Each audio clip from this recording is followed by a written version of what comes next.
Allahu akbar, Allahu akbar.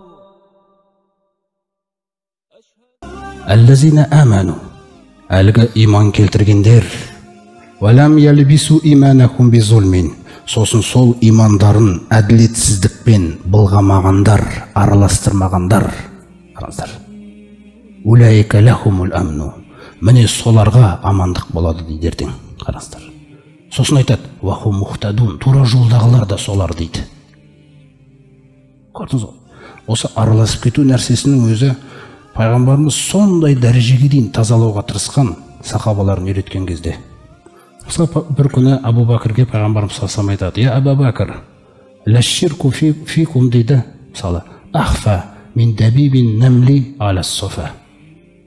Сендердің араларыңдағы дейді. Аллаға серік қосудың сондай бір құпия түрі бар дейді. Құпия түрі деген сөз адамның өзіне байқалмай қалады екен ол. Мұсылманның өзіне байқалмай қалады екен. Сондай бір құпия түрі бар дейді. Ол анау тастың үстіндегі қозғалып баратқан құмырсқа сияқты дейді. Соның дыбысын қалай естімейсің, қимылын. Сол қалай байқалмай қалады. Тура солай байқалмай қалайтын серік қосу бар дейді. Сонда Абу Бәкір жаңа Расулалла, Аллахтың елшісі, хали ширку илля ман иттахаза мағаллахи илахан ахар, әлгі Алладан өзге бөлек бір тәңір жасап алған ширктан басқа да ширк бар ма сонда дейді. Валлази нафси биядихи, ей Абу Бәкір, жаным өзінің қолында болған Алламен ант етемін. Сөзсіз, сол тастың үстінде қозғалып баратқан құмырсқаның қозғалғанынан да құпия серік қосу бар дейді. Сосын соны жұмбақтамай түсіндіреді бізге. Яқумур раджулу юсалли, бір адам намаз оқуға тұрады дейді. Фа юзайхину салатаху, намазын солай әсемдейді дейді. Лима яра мин назарир раджули, өйткені ол намазға тұрайын деп атқан кезінде бір кісінің оған қарап отқанын көріп қалған еді дейді. Көрдіңіз ба? Егер осы нәрсе болса, жаңағы намаз қабыл болмайды екен. Сол намаз Аллаға қосқан серігіңе деп айтады екен Алла Тағала. Сыйлығын сол серігіңнен ал деп. Ол не береді қияметте? Ол өзі бір бейшара болып тұрады ол күні. Мысалы өзіңіз ойлаңыз, Алланың рахымына бөлінбесек. Кім кімге не бере алады қияметте? Адамдар жалаңаш, жалаң аяқ киімсіз келіп, түк еш нәрсесіз келген адам кімге кім не бере алады ол күні? Міне сондықтан өте мұқият болуға дейін тәрбиелеп отыр ғой пайғамбарымыз саллаллаху алейхи вассалам. Көрдіңіз ба? Содан жаңа ғана аяқ киімнің бауына дейін таңғаласыз енді. Мысалы, сахабаларға аяқ киімінің шылбыры бауына дейін Алладан сұрап үйрен деген ғой. Мұқтаж болудан арыл деп атыр біреуге. Көрсетпе біреуге мұқтаждығыңды. Бай әлемдердің Раббысы тұрғанда қайтып сен біреуге барып жалынасың. Қайтып біреуге сен өзіңді көрсетесің бейшара. Қараңыз. Әбден ана Алладан басқа тәңір жоқ деген нәрсе бүкіл тұла бойыңды билейтіндей қылып тазартып жатырдық пайғамбарымыз саллаллаху алейхи вассалам.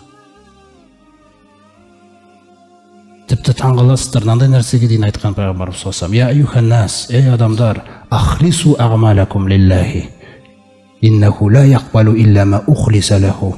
Ей адамдар, амалдарыңды Аллаға ықыластаңдар, таза Алланың өзіне еш қоспасыз жіберіңдер дейді. Өйткені Аллах Тағала сөзсіз, өзіне ықылассыз болған нәрсені қабыл етпейді дейді ешқашан. Салиқалы амал деген нәрсенің өзі, құрметті жамағат, жақсы амалдың өзі біреудің Алладан өзге басқа біреудің дидары көзделсе бітті, қабыл етілмейді деген. Бұл жаңағы бір ұстаздар, ғалымдар шығарып отқан заң емес бұл. Бұл Алланың заңы. Ол қалаған, жаңа айттық қой, ол өктем деп. Ол солай шешкен. Ол шешкен тек қана ықыласына қабыл етем деп. Өйткені шындап келгенде одан басқа тәңір жоқ. одан басқаның дидары көзделмеу керек ешқашан, ешбір жақсы амал жасаған кезіңде.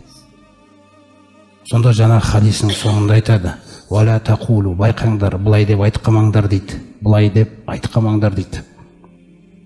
Қалай деген кезде: «Хаза лиллахи валир-рахими». Бұны енді Алла үшін және осы ағайын туыстарым үшін істедім ғой деп айтқамаңдар дейді. Қараңыздар.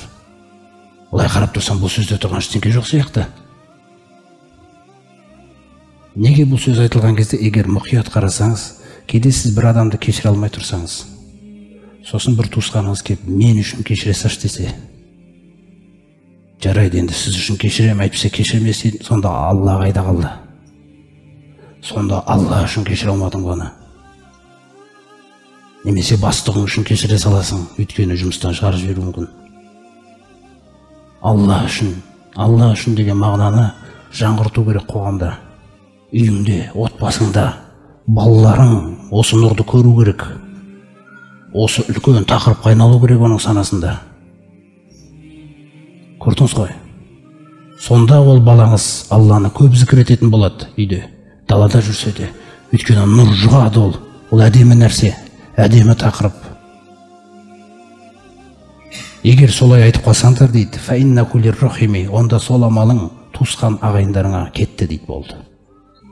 «Уалайса лиллахи минха шайюн». Алла үшін о жерде бір нәрсе жоқ дейді. Қараңыздар қалай айтып отыр пайғамбар саллаллаху алейхи ва саллям. Бұл біздің сүйікті пайғамбарымыздың айтып жатқан нәрсесі. Ол өйткені Алла тағаланы көп таниды. Амалдардың қабыл ету жолдарын көп таниды ол. Бұл тақырыптағы қандай қоспалардың зиянды екенін ол жақсырақ біледі бізден. Содан кейін баяндап жатыр. Сондай-ақ былай деп айтпаңдар дейді: «Хаза лиллахи ва ли уджихикум». Мынау Алла үшін, сосын сіздер кеп қапсыздар, сіздердің дидарларыңыз үшін деп айтпаңдар дейді. Сіздердің көңілдеріңіз үшін деп. Егер сөйтіп айтсаң, онда солардың көңілін үшін кетті дейді ол. «Уалайса лиллахи минха шайюн». Аллаға істелген о жерде еш нәрсе жоқ дейді мүлде. Аллах тағала қымбат, құрметті жамаат. Алла тағала өте таза, пәк, мінсіз, таза амалды қалайды.